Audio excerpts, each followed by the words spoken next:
Tatsa vitur varenya Pago devasya dimahidio Yona prachodaya.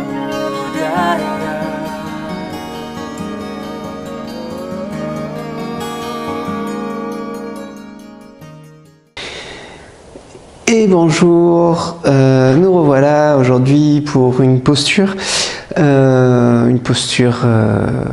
détente, une posture intense quand même, une posture qui ne fait pas partie des grandes postures de yoga et pourtant, elle est vraiment, à mon sens, très importante. Voilà, c'est Pada Hastasana. Pada, les pieds, Hasta, les mains, Asana, la posture. Donc Pada Hastasana, c'est la posture des mains aux pieds. La posture des mains aux pieds, concrètement, c'est les mains qui sont sur les pieds. Alors, je la cite toujours en introduction, c'est toujours celle que je prends en exemple de notre pratique. Quand je dis c'est une direction. Bien sûr que dans Pada Hastasana, la direction, c'est les mains aux pieds. Mais si vous vous mettez dans Pada Hasta et que vous êtes là, d'accord, les mains sont là et que vous êtes complètement ici relâché, la tête détendue et que vos mains ne descendent pas plus loin, c'est pas la peine de tirer pour essayer d'aller en bas. Ça va faire un travail inverse à ce qu'on cherche à faire. Ce qu'on cherche à faire, c'est à trouver comment on détend un muscle, un autre, et qu'on lâche pour que les mains descendent. Si vous tirez pour aller vers le bas, vous allez mettre une empreinte de je fais les choses en force, et puis ça risque pas de lâcher parce que vous allez tout contracter. Vous allez faire un étirement, c'est pas forcément mauvais, mais c'est pas ce qu'on cherche à faire. Ce qu'on cherche, c'est vraiment à libérer le souffle, comme toujours. Pada Hastasana, c'est une posture qui permet d'harmoniser prana et apana, l'inspire et l'expire. Donc c'est vraiment une posture qui prépare le souffle pour des postures plus complexes en fait. C'est-à-dire que quand vous êtes dans la pince, clairement, quand c'est extrêmement descendu dans la pince, il n'y a plus d'espace pour respirer. Si le souffle n'est pas libre, on s'étouffe complètement dans la pince. C'est comme dans plein d'autres postures, ou quand vous êtes dans un effort, ou voilà. Dans Pada Hastasana, le souffle est libre et facile, et il permet d'harmoniser justement prana et apana pour avoir un souffle qui va et qui vient et qui est libre. Et ça vaut le coup de le travailler en fait tout simplement dans cette posture avant d'aller dans des postures plus difficiles. J'aime pas trop tellement le terme de plus difficile, mais dans lesquelles le souffle va avoir plus de mal à circuler en fait, tout simplement parce que le libérer quand c'est facile à le libérer, ça permettra tout simplement de le faire circuler plus facilement quand il y a des choses qui sont là pour entraver la circulation, etc. Pada Hastasana, c'est vraiment une posture de recentrage qui permet de se retrouver, d'éviter de se diffuser, de se disperser. Donc c'est vraiment une posture de recentrage, d'ouverture, de lâcher prise. C'est un terme courant maintenant, et de mise en route des énergies. Donc clairement, recentrage, ouverture, lâcher prise, mise en route des énergies, harmoniser, inspire, expire, c'est une posture de début de séance. D'accord, c'est rarement une posture de fin de séance. On pourrait l'utiliser en fin de séance, mais c'est souvent une posture de début de séance. Ça permet vraiment de pouvoir bien lancer les choses derrière. Donc quand on fait Pada Hastasana, c'est souvent en début de la séance. On peut l'utiliser en fin de séance pour d'autres propriétés, mais généralement voilà, c'est plutôt une posture de début de séance. C'est voilà, c'est donc encore une fois, c'est pas une grande posture traditionnelle. Les textes de yoga on la cite quasiment jamais, et pourtant, je veux dire, c'est vraiment une posture qui libère tellement de choses qu'elle me semble hyper importante. Donc après, dans la pratique, dans Pada Hastasana, on va avoir la langue empalée, on va avoir les sourcils montés, on va avoir le visage détendu.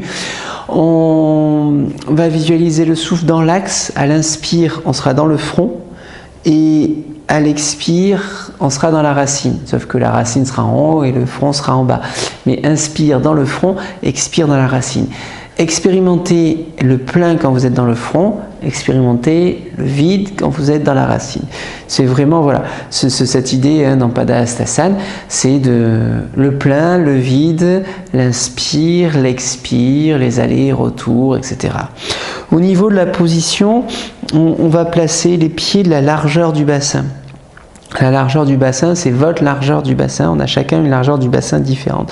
Donc c'est les pieds bien alignés, les talons dans l'axe des orteils et les deux pieds parallèles et les pieds écartés de la largeur des bassins. La largeur du bassin, c'est pas là, hein, c'est pas très écarté. C'est vraiment sous le bassin. Si vous avez un doute, vous pouvez venir. La largeur du bassin, c'est vos deux points là. Si vous placez vos deux points entre les pieds, ça vous fait la largeur du bassin. Donc les pieds écartés de la largeur du bassin et puis pour l'apprendre tout simplement, hein, on part en Anjali, une expire, on descend, les yeux ouverts sur un point fixe loin devant. Le poids, il est au centre du pied. Ici, la racine est serrée, la langue est appuyée sur le palais en Ketchari. Inspire, on monte très haut, le regard qui va en haut. Expire, on descend, on recule les fesses, on étire les mains. Si je vous montre de profil, on étire les fesses, on étire les mains, on descend le dos droit le plus longtemps possible et quand on doit arrondir ou lâcher, on lâche, d'accord? Et ça descend là où ça descend. Surtout, on ne tire pas. Si les mains sont en suspension, elles sont en suspension. Si elles viennent sur le sol, au lieu de les poser et de repousser le sol, on cherche la légèreté et on cherche le poids au milieu du pied. Donc, on ne peut pas poser les mains. Si le poids est ici et que vos mains sont complètement lâchées, vous pouvez poser les mains sur le dessus des pieds. La tête est lâchée. Et si vous avez envie, si vous êtes bien avec... Je déplace juste un peu le micro. Si vous êtes bien avec, que vous avez envie, vous pouvez placer les mains sous les orteils, ici. Voilà. Quand on quittera, la manière la plus classique de quitter, c'est inspire, on redresse la tête, et sur une rétention, on remonte tout, et l'expire, on ramène les mains en Anjali. Ça, c'est la manière la plus classique de quitter. Vous pouvez aussi faire comme je vous fais souvent en cours, c'est-à-dire que inspire, on redresse la tête, expire, on creuse le dos, on plie même légèrement les genoux, et inspire, on remonte tout le dos, expire Anjali. Une autre manière de quitter, c'est quand on est ici, inspire, et expire, on plie les genoux, on vient poser les mains, le sol, les genoux et l'embryon. Donc plusieurs manières de quitter cette posture, Padahastasana. Faites attention quand vous quittez, vous savez que c'est toujours un moment un peu de fragilité au moment où on quitte. Donc vous restez bien concentré dans Padahastasana. Un point que j'ai peut-être pas évoqué, je ne sais plus si je l'ai évoqué, mais je suis pas sûr, c'est que les genoux sont puissamment contractés. Hein, je ne sais pas si ça vous rappelle quelque chose dans les postures qu'on a vues précédemment. Les genoux sont puissamment contractés, c'est-à-dire que vous n'êtes pas les genoux pliés ici. D'accord, ça a pas tellement, ça a d'autres intérêts, mais dans Padahastasana, ça n'a pas d'intérêt ici, c'est pas cohérent avec la posture. Donc, c'est pas les genoux pliés, c'est les genoux tendus. Et si à un moment donné, vous sentez que ça devient insupportable parce que ça tire trop, parce que vous y restez trop longtemps, n'hésitez pas à plier franchement les genoux, relâcher, et puis un souffle plus loin, vous venez retendre. D'accord ? Donc voilà, une posture simple, hein, accessible à tous, puisque si vous êtes là, vous êtes là. La gravité fera le travail.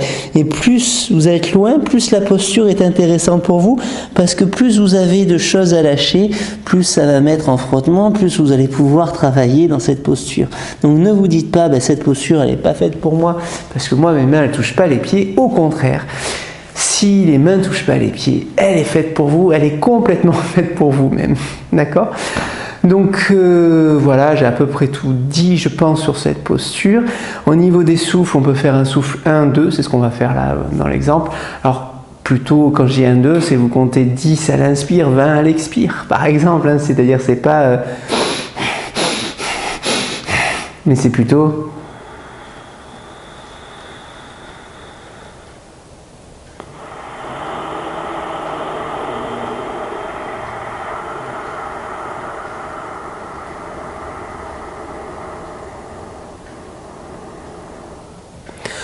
Donc voilà, c'est vraiment allonger le souffle. Vous comptez à l'inspire, vous comptez à l'expire.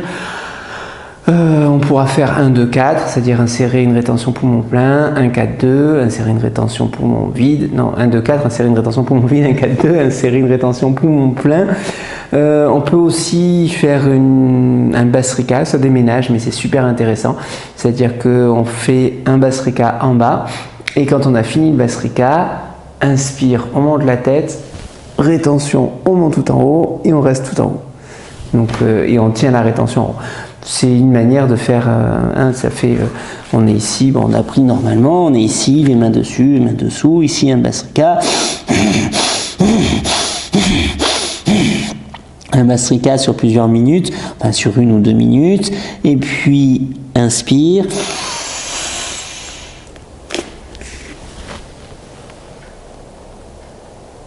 Et la rétention poumon plein qui dure, qui dure, qui dure, expire. Donc voilà, c'est une possibilité. En fait, il y a plein de variantes possibles du coup hein, dans cette posture des mains aux pieds, dont des variantes, par exemple, hein, on est profondément dans l'axe, dans la posture des mains aux pieds, c'est-à-dire qu'on est vraiment dans une posture de recentrage. Mais comme beaucoup de pratiques, on peut aussi pratiquer, comme beaucoup de pratiques dans l'axe, on peut aussi dévier la pratique pour la faire pour pratiquer dans les canaux. Par exemple, si vous vouliez travailler Ida et Pingala, donc vraiment dedans, ben, il faut y croire, mais ça fonctionne. C'est-à-dire que c'est quand je dis qu'il faut y croire, hein, pour que ça tienne, qu'il faut y croire. Vous mettez les pieds écartés de la largeur des bassins, les pieds puissamment ancrés, plus vous allez pousser vos pieds dans le sol, plus vous allez être léger et plus ça tiendra.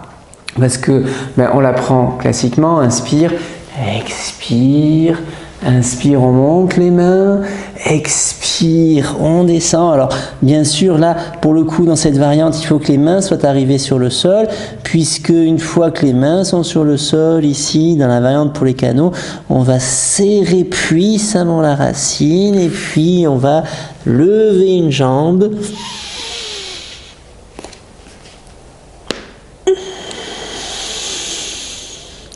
Et puis on y reste un certain temps, on ramène la jambe, et de la même manière on revient. Forcément quand on est jambe gauche levée, on aura travaillé à gauche, et donc on aura travaillé sur le canal de gauche. Aujourd'hui c'est pas la proposition, c'était juste une variante potentielle, que ce soit le Basrika, que ce soit le fait de lever une jambe. Je vous propose de le faire juste classiquement, donc là on prend 5 minutes pour le faire ensemble, mais vous pouvez le faire plus longtemps, vous avez compris un peu le principe. Donc installez-vous, prenez le temps vraiment de positionner vos pieds sur un sol qui vous convient. Les orteils sont écartés, le plus écartés possible, les pieds sont enfoncés dans le sol. Sentez si vous appuyez vers l'avant, sentez si vous appuyez vers l'arrière, sentez que vous êtes entre les deux, c'est le centre du pied. Enfoncez les pieds dans le sol. Sentez quand vous enfoncez les pieds dans le sol, il y a tout qui se verticalise. Anjali, inspire. Expire, le regard en face sur un point fixe, les fesses qui reculent, les mains entre les genoux. Inspire, remontez les bras.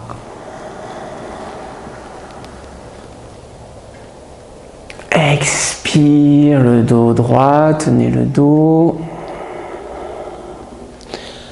Et quand le dos ne peut plus être droit, relâchez. Relâchez le dos, relâchez les mains, mais conservez le contrôle du souffle. Inspire, expire.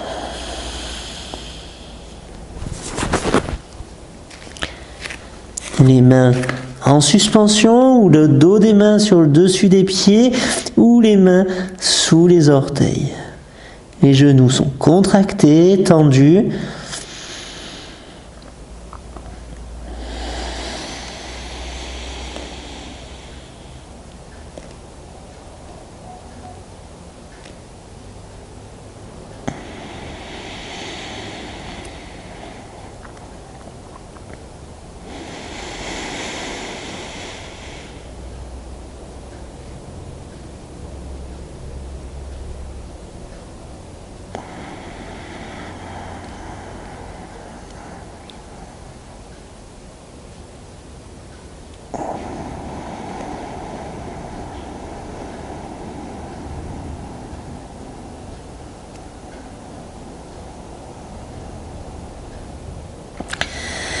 Allongez le souffle, un temps à l'inspire, 2 temps à l'expire.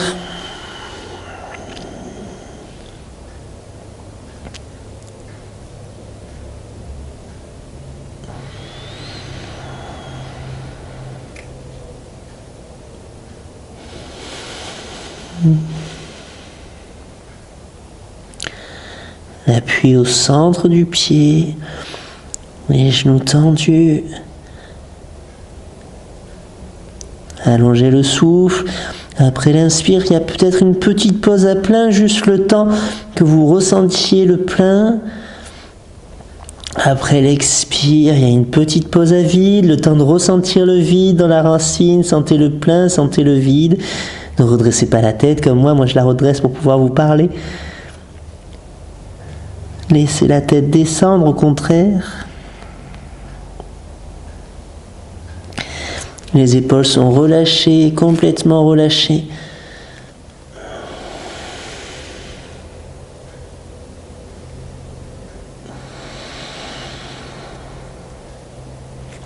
Et le souffle, contrôlez le souffle, un temps à l'inspire, le double à l'expire.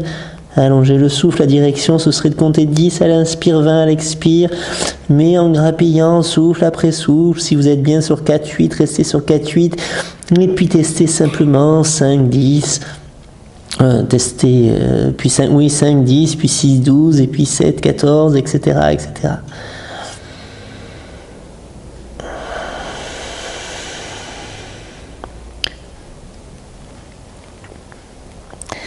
Le trajet du souffle, l'inspire jusqu'au sommet du crâne, le plein dans le crâne, l'expire, le trajet du souffle jusqu'à la racine, le vide dans la racine.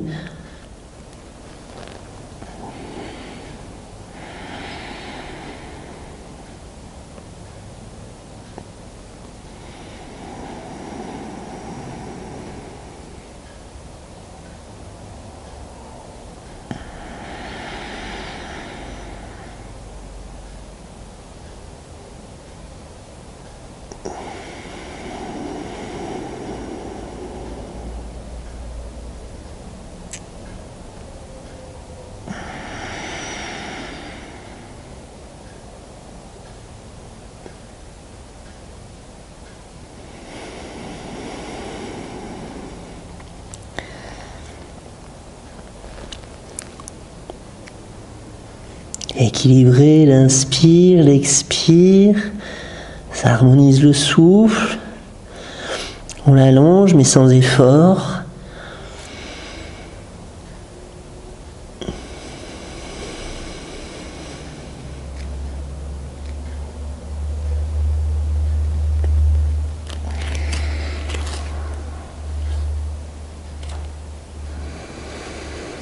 Et puis un dernier souffle, parce que ce n'est qu'un essai ici.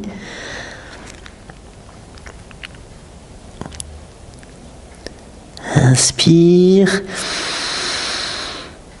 Expire. Inspire, redressez la tête, serrez la racine. Rétention poumon plein. Si vous le sentez, vous remontez directement. Sinon, vous pliez les genoux avant de remonter sur une expire. Vous pliez les genoux sur une expire, vous remontez sur une inspire. Mais si vous le sentez, vous remontez sur une rétention poumon plein. Vous restez à plein.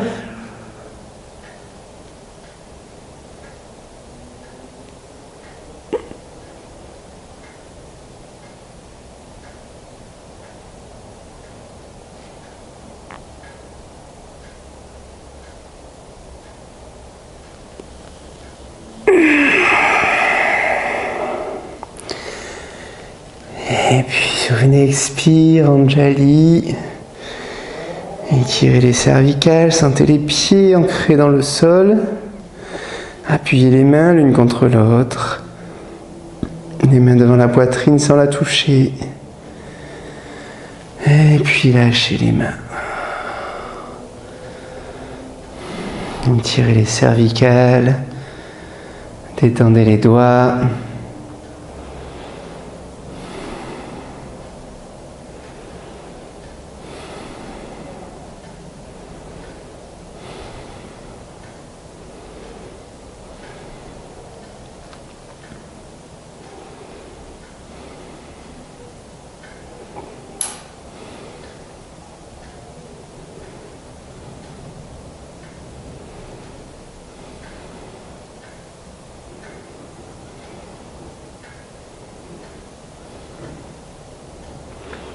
Observez dans Tadasana l'appui des pieds sur le sol, les épaules et le souffle qui va et qui vient. Observez l'air qui rentre, qui sort par les narines. Observez le cœur, observez le bassin, la racine, la base.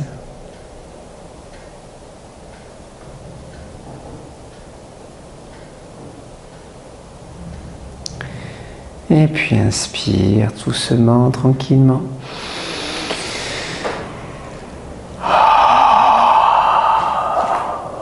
Baillez, soupirez.